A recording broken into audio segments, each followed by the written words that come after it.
수고라고 하는 말은 우리가 흔히 사용하는 말입니다. 수고하셨습니다. 수고 많으세요. 아니면 수고하세요. 이렇게 말을 많이 하죠. 하지만 이 수고라고 하는 말이 죄의 결과로 우리에게 주어진 것이라고 하는 사실을 알고 계십니까? 아담이 범죄한 후에 하나님께서 아담에게 형벌을 내리실 때 무엇을 말씀하셨냐면 땅은 너로 말미암아 저주를 받고 너는 네 평생토록 수고하여야 그 소산을 먹으리라. 그러니까 이 죄를 범하기 전에는 수고가 아니었는데 죄를 범한 이후에는 수고가 되었다는 거예요. 하와에게도 같은 말씀을 하십니다. 임신하는 고통을 내게 더하리니 네가 수고하고 자식을 낳을 것이다. 이 하와에게도 수고하고 자식을 낳을 것이라고 이야기해요. 이것이 전에는 수고가 아니었는데 이 죄를 짓고 난 이후에 이게 수고가 되었다고 하는 것입니다. 그래서 수고라고 하는 것은 죄의 결과입니다. 그래서 예수님이 오늘 말씀하신 것은 그냥 하신 말씀이 아니에요. 수고하고 무거운 짐진 자들아 다 내게로 오라 라고 하는 것은 이 죄의 결과인 수고로움도 사라지게 할 것만 아니라 죄의 근원인 죄도 내가 담당하겠노라라고 하는 주님 말씀이 거기에 포함되어 있는 것입니다. 수고의 문제를 해결하시겠다라고 하는 것입니다. 그리고 이 수고의 문제를 해결하기 위해서 예수님께서 십자가를 지셨습니다.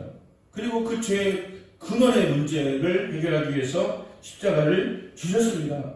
이제 이 죄 문제가 해결되고 나면 온갖 수고와 고통이 더 이상 이전의 수고와 고통이 되지가 않습니다.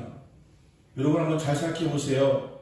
내가 하고 있는 일 가운데서 분명히 힘든 일인데 어려운 일인데 어떤 것은 수고롭게 여겨지지만 어떤 것은 넉넉히 감당하고 있습니다. 왜 그럴까요? 왜 어떤 일은 그냥 수고하는 것처럼 여겨지고 어떤 것들은 그냥 기쁘게 즐겁게 감당할 수가 있는 것입니까? 죄의 짐을 지고서 감당하면 수고롭고요. 이 죄 문제가 해결되고 나서 감당하면 수고롭지 않아요. 그냥 기쁘게 즐겁게 행복하게 감당해낼 수가 있다라고 하는 것입니다. 여러분 이 세상을 살아가는 것이 수고스럽고 짐스럽게 여겨지는 분이 계십니까?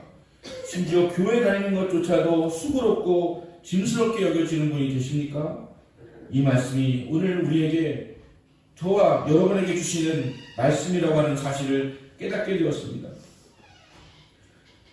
예전에 대학생회 활동을 할 때 지금 대석대 교수로 계시고 또 목사님 되셨지만 시인과 촌장으로 가수 활동을 하시던 하덕규 집사님을 초청해서 간증 차양 집회를 한 적이 있습니다.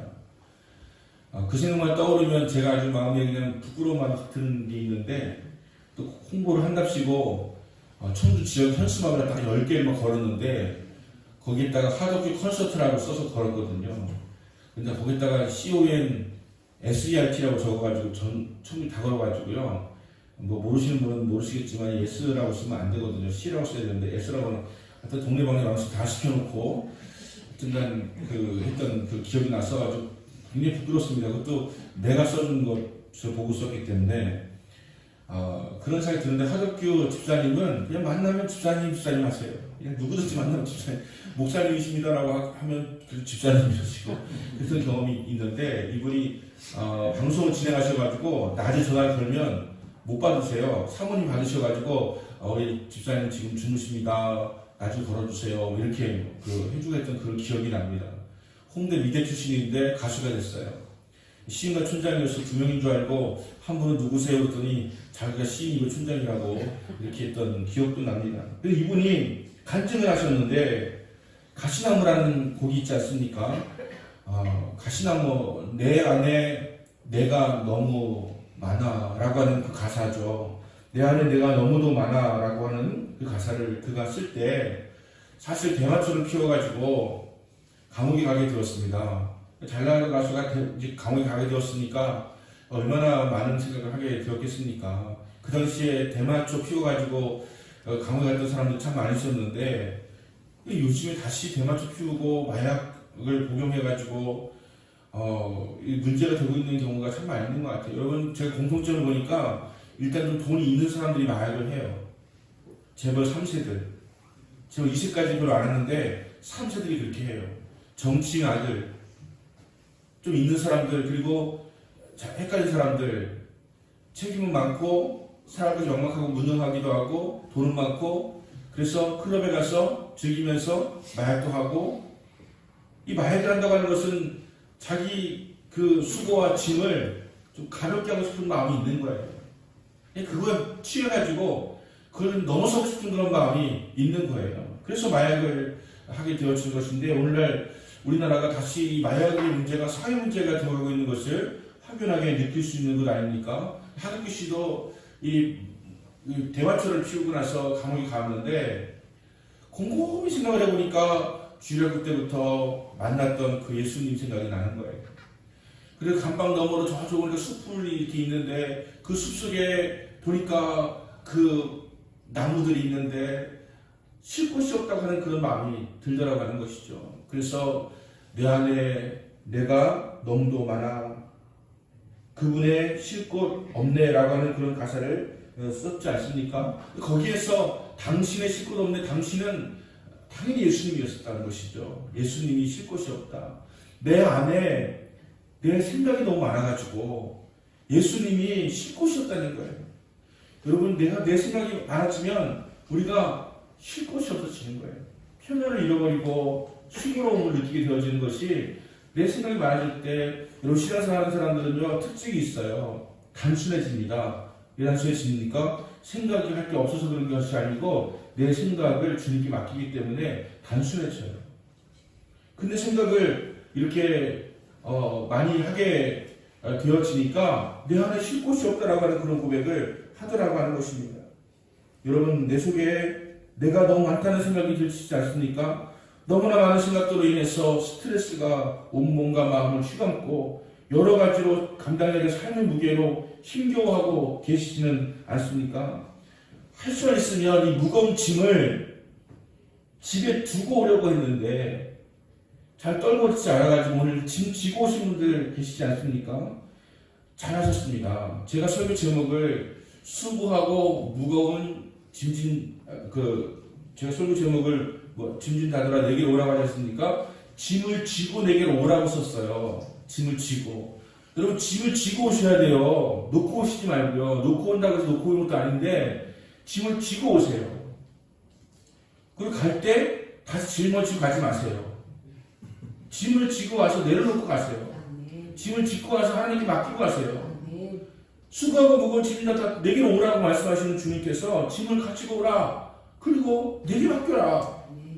라고 말씀하시는 것인데, 짐을 지고 와서 예배를 드리고 나도 짐을 또 지고 돌아가시는 분들, 여러분 짐 지고 가지 마시고 맡기고 가세요. 주님께서 오늘 우리에게 말씀하시는데 귀를 기울이시기 바랍니다. 잘 들으세요. 여러분이 평안을 얻을 수 있는 놀라운 방법을 제시하고 있는 것입니다. 첫 번째, 수고하고 무거운 짐진 자들아 다 내게 오라고 말씀하십니다. 사람들은 자신이 지고 있는 이러한 수고와 짐을 내려놓고는 이제는 쉬어보려고 노력을 합니다. 그런 방법들이 여러 가지가 있는 거예요. 취미도 해보고, 또 쾌락도 즐겨보고, 술도 마셔보고, 심지어 마약도 해보고, 도박도 해보고, 뭐 여러 가지 즐거운 일을 막 찾아서 하고 있는 일 중에 하나가 뭡니까? 그 스트레스, 수고, 짐, 그냥 내려놓고 싶은 거예요. 그래서 내려놔 줍니까? 잠시 잊어버린 것 뿐이지 사라지지가 않지 않습니까? 주님은 이 잠깐 잊으라고 하는 것을 말씀하는 것이 아니고 이 짐을 내게 맡기라고 말씀하시는 것인데, 우리는 여러 가지 방법을 구하면서 수고와 짐을 내려놓기를 원하지만 내려놓아지지가 않는다라고 하는 것이죠. 알베르토 까미의 시지푸스의 신화라고 하는 그런 소설을 읽어보면 그 저주를 받아가지고 매일 큰 바위 덩어리 하나 갖다가 언덕 위로 막 올립니다. 막 올려요. 그리고 사서 이제 또 굴러 떨어지는 것이죠. 그 다음날 되면 또 막 그 무거운 그 바위돌을 또 막 올립니다. 또 굴러 떨어집니다. 평생 이렇게 살아가는 저주를 받았다고 하는 거예요. 우리가 매일 짐스럽게 하고 살아가다가 이제 저녁이 되면 또 그냥 하루 일과가 끝나고요. 짐은 여전히 그대로 있고요. 그 다음날 되면 또다시 짐을 지고 가는 것처럼 수고롭게 생각하고 짐스럽게 여기면서 살아가고 있지 않습니까? 왜 그럴까요? 왜 우리 이렇게 만사가 짐스러울까요? 여러분, 제가 말씀드렸지만 은혜라고 하는 것은 짐이 사라지는 것이 아니고 수고가 사라지는 것이 아니고 수고와 짐이 더 이상 수고와 짐이 되지 않는 그 주의 능력이 우리에게 임하게 되어진다고 하는 것이에요. 살아가는 동안에 우리에게 임하고 있는 여러 가지 수고스러운 것, 짐스러운 것, 죄의 결과물들, 이거 사라지겠습니까? 사라지지 않습니다. 여전히 그 인간은 내 옆에 있고, 여전히 그 무거운 짐은 내 앞에 있고, 여전히 산성 같은 벽은 막 내 앞에 가로막혀 있는 그런 삶을 살아게 되어지는 것이에요. 그런데 이상하게 은혜가 임하면 그게 수고가 아니고, 짐스럽지가 않고, 넉넉히 감당할 수 있는 자가 될 수가 있다고 하는 거예요. 하나님께서 아까 제가 말씀드렸죠. 아담에게 네가 이제부터 수고하고 하와에게 자식을 낳을 것이다. 아담에게는 네가 수고하여서 땅의 소산을 일구고 할 때에 네가 그것을 먹고 살 수 있을 것이다. 남자고 여자고 이제 수고하게 되었습니다. 그럼 아담과 하와가 에덴동산에 살면서 수고하지 않았을까요? 아담은 그냥 맨날 가시만 당하고 살았을까요? 그게 꿈이겠죠? 저는 하나님 그렇게 할 거라고 생각하지 않습니다. 아담도 일을 하였을 것입니다. 하와는 죄의 저주가 있어가지고 아들을 낳은 것입니까? 저는 아닐 거라고 생각합니다. 죄를 짓지 않았어도 잘 낳았을 것이에요. 하나님은 체육과 번성하라고 말씀하셨는데 아들 안 낳고 어떻게 생각하고 번성하겠습니까? 낳았을 거예요. 아들 낳는 게 저주가 아니에요. 아들들 낳는 게 저주가 아니에요. 아들들 낳는 게 수고롭고 아들을 낳는 것이 지금 힘들다게 되었다고 하는 것이 그것이 우리의 문제인 것이지 아들을 낳는 게 저주가 아니에요. 그건 하나님의 축복이고 선물이고 은혜고 한 것이에요. 여러분, 우리나라가 이제 이상한 정책을 잠깐 냈다가 들어간 것이 있는데 새 자녀를 낳으면 30세 때 군대를 면제시켜준대요. 정말 너무 어이가 없어가지고 제가 30 전에 셋을 낳았거든요. 제가 30에 셋을 낳았거든요. 야, 30에 애를 낳으면 만 30세니까요. 군대 면제시켜준다? 그러면 누구나 할 것 없이 30대까지 애기를 낳으려고 노력하겠죠. 그렇게 될까요? 그래서 쑥 들어가 버렸죠. 그냥 한번 생각해 본 것이다. 생각해 봤어도 그런 얘기 하는 것이 그렇지만 오늘 일본에서 아주 중요한 그런 어떤 자녀를 낳기 위한 대책을 이야기했는데요. 첫째를 낳으면 정확한 데이터는 아닙니다만 나상 데이터는 맞을 거예요. 30만원. 둘째를 낳으면 50만원. 셋째를 낳으면 160만원.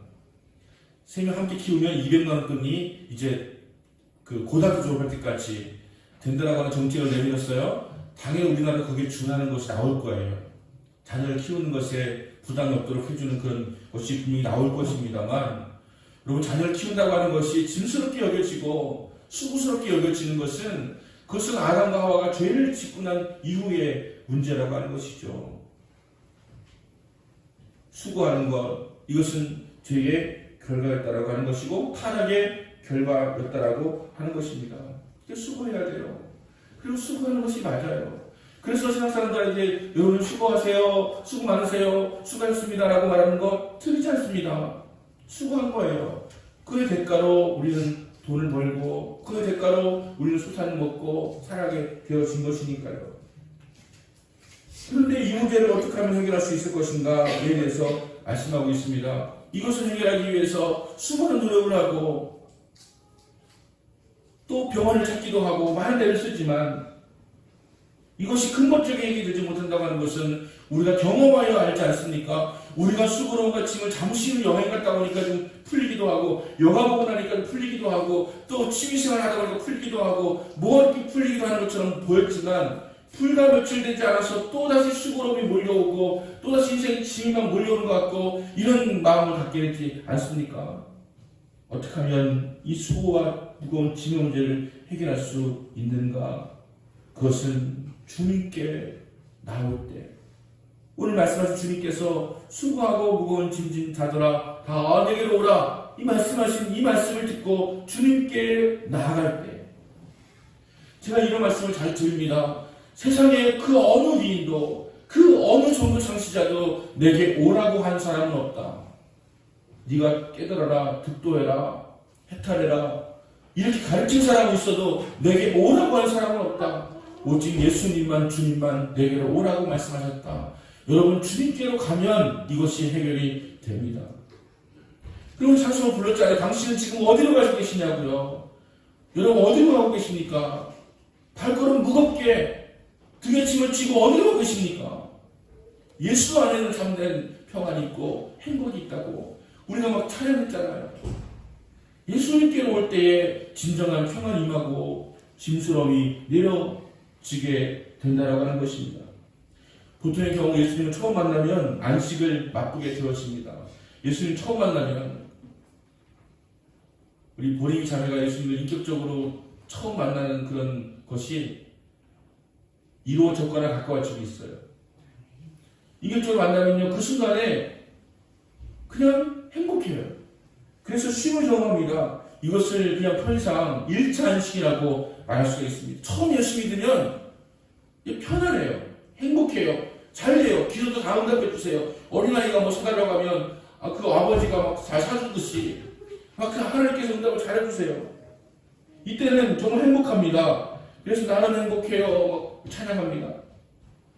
내 생에 어떤 문제도 보이지가 않게 되었어요. 그냥 마냥 좋아요. 책임이 없는 그 삶을 살아갈 때 마냥 좋지 않습니까? 그래서 행복합니다. 바로 이것이 주님께 나아감으로 우리가 누릴 수 있는 쉼인 것입니다. 그런데 첫 번 감격의 1차 안식은 그리 오래 가지가 않습니다. 영원할 것처럼 보이지만 조금 지나가면 사라져버립니다. 이런 분에게는 새로운 안식이 필요합니다. 그것을 2차 안식이라고 할 수가 있는데 그 2차 안식에 대해서 주님께서 오늘 말씀하십니다. 내게로 와서 배우라. 내게로 와서 배우라. 나는 마음이 겸손하고 온유하니 내게로 와서 배우라. 여러분, 배우는 거 참 싫어하죠. 좋지 않죠. 배우는 거 그냥 재밌게 배웠으면 좋겠죠. 근데 끊임없이 우리가 배워야 된다고 하는 것입니다. 성경을 우리가 묵상하지 않으면요, 우리가 기도를 하지 않으면요, 우리는 이 홍월상의 수고롭고 진스러운 세상을 내려놓고 평안을 누릴 수가 없습니다.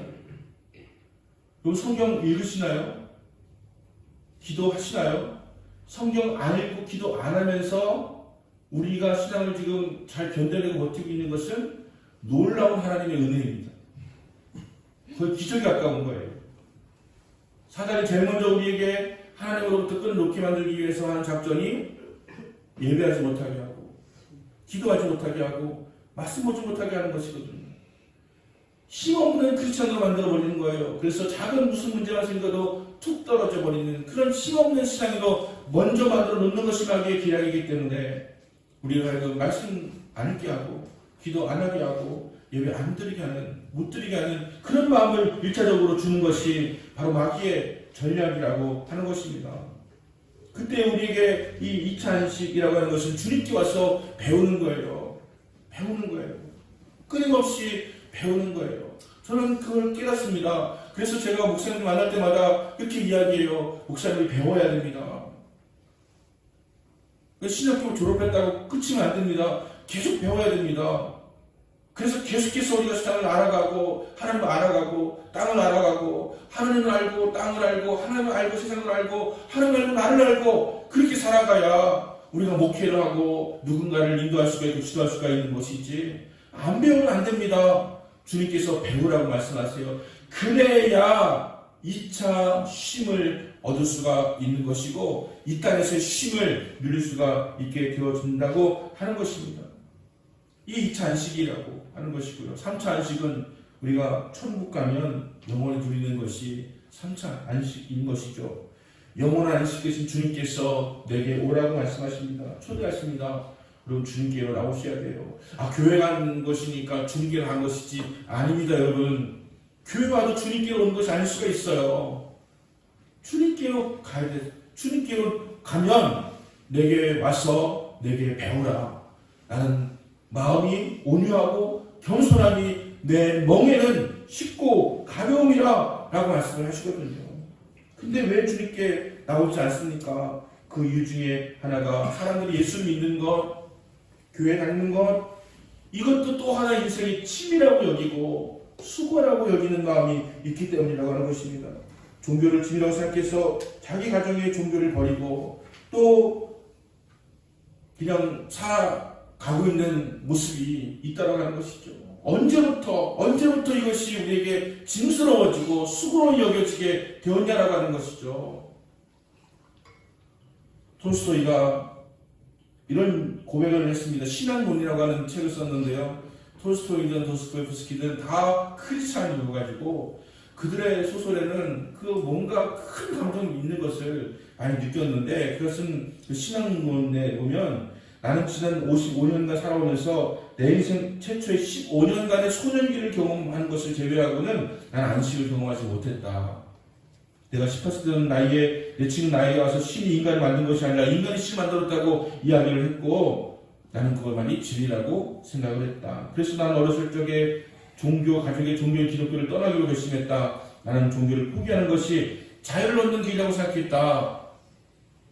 나는 심지어 종교는 속박이라고 생각하기까지 했다. 그러나 내 나이 55세, 이제 나는 내가 버린 어머니의 품과 같은 신앙의 품으로 돌아왔다. 나는 종교로 돌아온 것이 아니라 예수 그리스도에게로 돌아왔다. 그리고 예수 안에서 나는 다시 참된 안식을 발견했다. 바로 그 예수 그리스도를 소개하고 싶은 것이다 라고 톨스토이가 얘기를 했다라고 하는 것입니다. 여러분, 기독교는 종교가 아니에요. 종교의 정의는 내가 만든 거예요. 우리의 두려움으로 만들어낸 것 종교예요. 하지만 기독교는 하나님께서 우리에게 주신 것이고, 하나님께서 우리의 죄 문제를 해결하시고자 주신 것이에요. 하나님이 만드신 거예요. 다른 종교는 우리가 만든 거예요. 거기에 결정적인 차이가 있는데, 톨스토이는 결국 깨닫고 돌아와서 그냥 내가 만들었다고 생각할 때는 내가 버리기도 해요. 내가 만들었다고 생각할 때는 거기에서 뭔가 진스러워지고 뭔가 수고로움이 느껴지고 거기에서 뭔가 속박이 느껴지고 구속한다 느껴지면 떠나고 싶고 버릴 수도 있어요. 하지만 이것은 우리가 만든 것이 아니라 하나님께서 우리에게 은혜를 주시려고, 평안을 주시려고, 자유를 주시려고 만드신 거예요. 근데 우리는 착각해서 타 종교와 같이 짐스럽게 여기는 그런 마음을 가지고 있다면 우리는 다시 한번 예수님께로 돌아와야 된다. 톨스토이가 나는 종교로 돌아온 것이 아니라 예수 그리스도께로 돌아왔다라고 고백하는 것처럼 예수님께로 돌아와야 한다고 하는 것입니다. 두 번째는 이제 와서 배우라는 것입니다. 나는 마음 오늘 겸손하니 나의 멍에를 메고 내게 배우라. 여러분, 배우는 것 쉬는 게 무슨 관계가 있습니까? 배우는 것이 쉬는 것입니까? 여러분, 배우고 하는 시간 쉬는 시간입니까? 그런 분도 계실지 모르겠지만 거리가 좀 멀게 느껴지지 않습니까? 배우라고 하면 스트레스를 받게 되는 분도 있지 않습니까? 저는 바빠가지고 할 일이 많아서 선생님들 머릿속 들어오지가 않아가지고 제가 신학교에서 강의를 하는데요. 이게 좋아요. 왜 그런지 아세요? 레포트를 잘 안 내요. 시험도 엄청 쉽게 냅니다. 그냥 내 시간 잘 듣고 그냥 잘 따라하고 레포트는 쉽게 쓸 수 있을 정도로 저는 A4 2장 정도만 내라 이렇게 하니까 아주 좋아요. 그런데 졸업하고 나면 잘 잊혀지죠. 쉽게 가르친 사람은 잘 잊죠. 저는 어렵게 가르친 교수님은 기억이 나지만 쉽게 한 교수님은 생각이 잘 안 날 때가 많이 있거든요. 근데 요즘 사람들 배우는 스트레스 받아요. 과제가 많아요. 레포트가 많아요. 뭐 할 게 많아요. 힘들다고 그래요. 배우는 것과 쉬는 관계가 없는 것처럼 여겨집니다. 사람은 누구를 막느라고 배워야 됩니다. 나이가 들어도 배워야 돼요. 여러분, 스마트폰 쓸 수 있으신 60 넘고 70 넘고 하셔도 스마트폰 쓸 수 있는 분과 없는 분은 차이가 크죠. 배우셔야 돼요. 그것이 우리에게 힘을 주고 안식을 주고 평안을 준다라고 하는 것입니다. 그래서 이거에 대해서 부담을 느낄까봐 주님께서 웬만하면 이렇게 뒤에 뭐 스토어 안 가시는데 이거 다 하셨어요. 내 멍에는 쉽고 가벼우니라. 걱정하지 마라. 내 강의는 레포트가 없다. 이렇게 하는 거예요. 제가 한세대학교에서 강의할 때 이렇게 그 강의 계표를 내잖아요.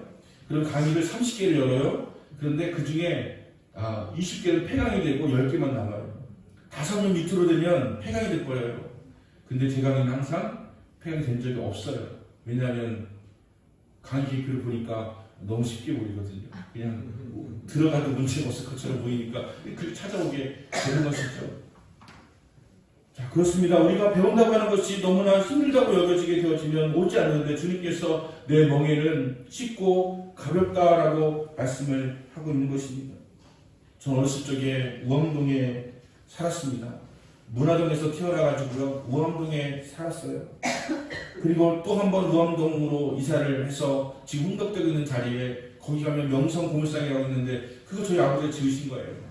50만 원 들여가지고 알 수 있더라고요. 그 옆에 단칸방에 살았습니다. 그리고 사육동으로 이사를 해서 지금 용화사 있는 곳에서 브라우스집에서 몇 년을 살다가 사창동으로 와서 또 몇 년을 살다가 남동 상가 2층에서 살다가 웬 사람이 들이닥쳐가지고 집길 부수고 막 하면서 내쫓겨가지고 거리에 내앉아서 살아본 적도 있습니다. 그리고 나서 육거리에 가서 청수목교 옆에 육거리에 가서 또 살았고요. 몇 년 살았고요. 중학교 들어가서야 금천동에 내 집을 아버지가 지으셔가지고 살았습니다. 험난했습니다. 그런데 교회는 단 한 번도 옮기지 않고 청수목교를 다녔습니다. 무엇을 위한 것입니까? 우암동 살 때나 사창동 살 때나 단 한 번도 버스 탄 적도 없어요. 그 어린 나이에 주일학교 어린 나이에 항상 걸어서 교회를 가고 또 걸어서 교회로 집에 돌아오고 이렇게 했다고 하는 것입니다. 여러분, 이것이 어땠을까요? 힘들었을까요? 짐스러웠을까요? 수고로웠을까요? 전혀 아니에요. 전혀 수고롭지도 않았고 짐스럽지도 않았고 힘들지도 않습니다. 그 어린 나이에 버스도 아니고 뭐 더 먼 거리 다니시는 분도 많으시겠지만 그냥 쉽고 가벼웠어요. 너무 행복했어요. 그 심정으로 다녔던 것입니다. 여러분, 제가 그때 신었던 신발이요, 놀라지 마세요. 나이키가 아니고요, 조선 나이키였어요. 조선 나이키 아세요? 검정 신발 같은 거. 그런 신발을 신고 편하지도 않게 하루에 몇 시간을 왔다 갔다 해야 됨에도 불구하고 한 번도 힘들다고 느껴본 적이 없었고 한 번도 짐스럽다고 느껴본 적이 없었고 얘는 어떻게 그렇게 왔니라고 사람들이 이야기해도 저는 그게 너무 이상했어요. 왜 그렇지? 난 너무 좋은데 이거만큼 좋은 게 어디 있는데. 그렇게 여기면서 다녔다라고 하는 것이죠. 고등학교 때는 아침에 자전거를 타고 새벽이죠, 교회를 가서 기도하고 다시 집으로 돌아와서 가방 챙겨가지고 학교로 가고, 우노고등학교였으니까 그렇게 하고 끝나고 야간수 끝나고 10시가 되면 또 교회로 와서 기도하고 또 집으로 가고 그렇게 살았는데도 불구하고 저는 한 번도 힘들다고 여긴 적이 없었고 누가 그거 하라고 시킨 적도 없었고 누가 그거 하면 상 준다고 한 적도 없었는데 그렇게 쉽고 가볍게 하게 되더라고요. 그냥 올 때마다 너무 좋고 신나고, 심지어 한 번은 뭐 기도를 마치고 나오는데 그 새벽에 어떤 아줌마가 막 그지 같은 아줌마, 좀 천사 같은 아줌마지만 이렇게 뭐 좀 그 돈을 좀 달라고 하더라고요. 근데 그 마음이 걸려가지고 돈은 없으니까 잠깐 기다리라고 쏜살같이 집에 자전거 타고 가서 2,000원을 주고서 또 학교라고 교회를 왕복하고 2번 왕복하고 학교로 간 적도 있었는데 그게 힘들었을까요? 하나도 힘들지 않았어요. 그냥 쉽고 가볍게 감당을 했더라고 하는 것입니다. 대학생이 되어서 교회에서 맡은 책임이 중등부 교사의 총무를 맡고 대학부 총무를 맡고 한마음 축구단 주장을 맡고 햅스타 기도팀의 리더였다가 샬롬 찬양왕 인도팀의 리더를 맡아가지고서 단 한 번의 사례받은 적이 없지만 그렇게 감당하면서 단 한 번도 때려쳐지는 생각을 해본 적이 없습니다. 정말 쉽고 가볍게 감당을 했다고 하는 것입니다. 여러분도 그랬잖아요. 주일을 하는 것이 너무 좋았잖아요. 야, 집사님 너무 귀해, 너무 아름다워, 멋있어, 수고롭지, 헌신이 고마워. 이게 이상하게 느껴지지 않았습니까? 뭐가 수고롭다고 그러지? 나는 그냥 좋은데, 쉽고 가벼운데 왜 그러지? 나는 그런 마음이 있지 않았습니까? 오히려 목사가 된 지금 요즘 좀 힘들다는 생각을 하게 됩니다. 왜 그럴까요? 나 혼자 뭐 쉽고 가벼우면 되는 것이 아니라 이제 제가 여러분에게 여러분의 신앙이, 여러분의 삶이 수고로움과 짐스러움이 있을지라도 그걸 가볍게 해주고 쉽게 해주고 기쁘게 해주고 행복하게 해줘야 되는 것이 나의 사명인데, 교회 오는 발걸음이 무겁게 느껴지고 교회 사는 일이 수고롭게 느껴지고 짐스럽게 느껴지는 것이 보여질 때 저의 마음이 많이 어렵고 힘든 마음이 들더라고 하는 것이죠. 왜냐하면 저의 사명이니까. 나 혼자 즐거움 되는 신앙이 아니라 이제는 그렇게 드려야 되는 것이 나는 그렇게 되었으니까 당신들도 쉽고 가볍게 인생을 살아가시오. 인생의 무게가 없어서 그런 게 아니에요. 여전히 속을 썩이고 여전히 산이 높고 막 바다가 파도가 넘실대고 힘든 그런 항해를 하지만 주님과 함께라면, 주님께로 나오면 이게 쉽고 가볍게 여겨지게 되는 것입니다. 인생의 어려움은 사라지지 않을 거예요. 장담해요, 여러분. 절대로 제가 장담합니다. 여러분, 문제는 사라지지 않을 거예요. 계속 문제가 있을 거예요. 하지만 예수를 잘 믿으시면 그게 쉽고 가볍게 감당할 수가 있게 되어진다니까요. 그게 예수 믿는 사람의 특징이에요. 다른 사람은 수고로이 살지만 우리는 쉽고 가벼운 마음으로 살아가는 거예요. 어느 순간에 교회 오는 것만 즐거운 것이 아니라 직장생활 하는 것도 즐겁게 되어지고 가정생활 하는 것도 즐겁게 여길 수 있는 거예요. 똑같은 조건인데도, 똑같은 상황인데도, 다른 줄 없는데도 내가 이것을 넉넉히 감당하는 것을 발견하게 되어집니다. 그 비결이 무엇이냐? 예수님께서 나의 죄의 짐을 지고 십자가를 죽으셨다는 것을 믿으면 이것이 우리에게 진정한 평안과 안식을 가져올 수 있게 되어진다고 하는 것입니다. 주님께로 나오는 거예요.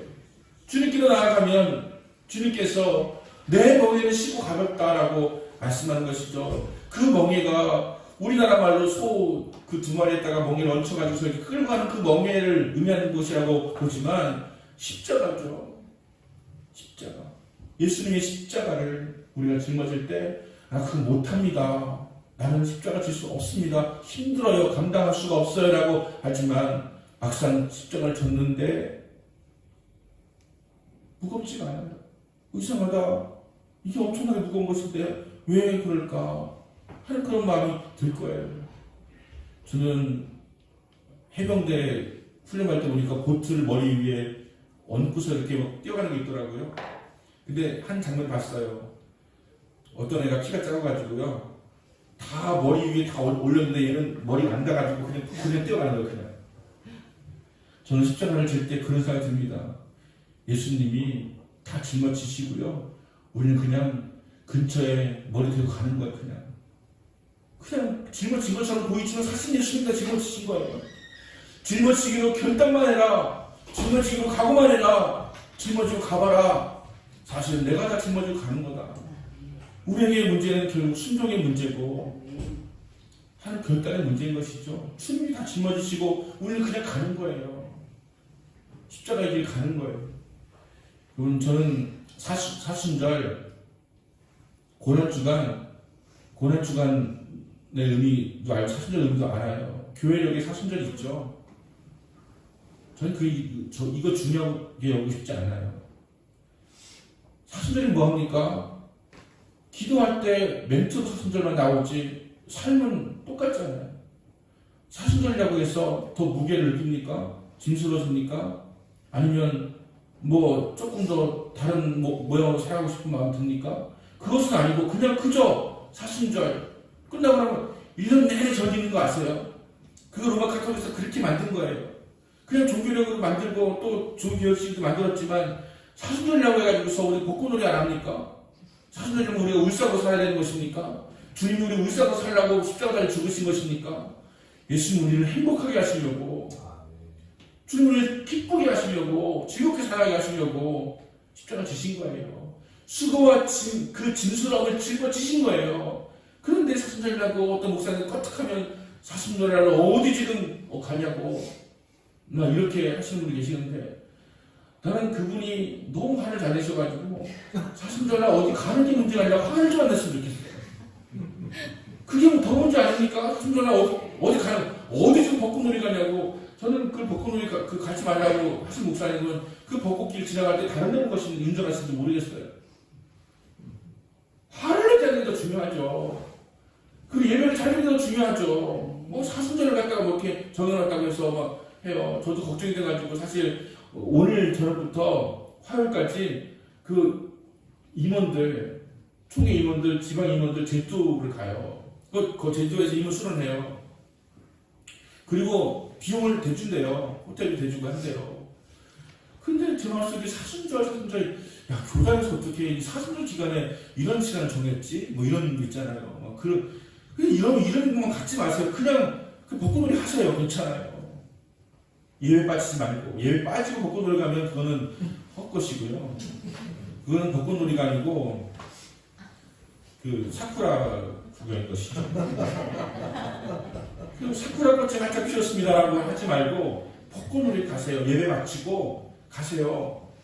그런데 저는 좀 아쉬웠던 게 그동안에 벚꽃놀이 하면 그전에 홍합도 팔고 막 이렇게 오뎅도 팔고 막 계속 가다가 이렇게 먹는 게 있었는데 요즘은 아예 그게 없어가지고 좀 아쉬웠는데 이번에는 푸드트럭이 있대요. 그래서 야, 잘됐다. 오늘 끝나고서 푸드트럭도 보시고 가시라 했더니 다음 주 금요일부터 주일까지가 푸드트럭이 있더라고요.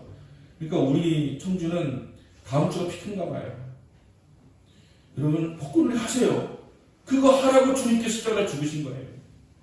그거 즐기라고. 짐스럽게 살지 말고 수고롭게 살지 말고 행복과 평화를 누리며 살라고 주님께서 오늘 십자가를 지신 거예요. 주님의 십자가를 경험하기 위해서 금식기도 할 수 있어요. 그래서 주님 고난을 몸소 체험할 필요가 있습니다. 여러분 금식보다 더 강력한 금식이 뭘까요? 3일 동안 금식하지 말고 3일 동안 핸드폰을 안 하는 걸 결정해 보세요. 그 금식이 더 힘들걸요. 저는 어떤 때는 커피를 마시지 못할 것 같아서 금식을 못하겠다는 마음이 들 때가 있더라고요.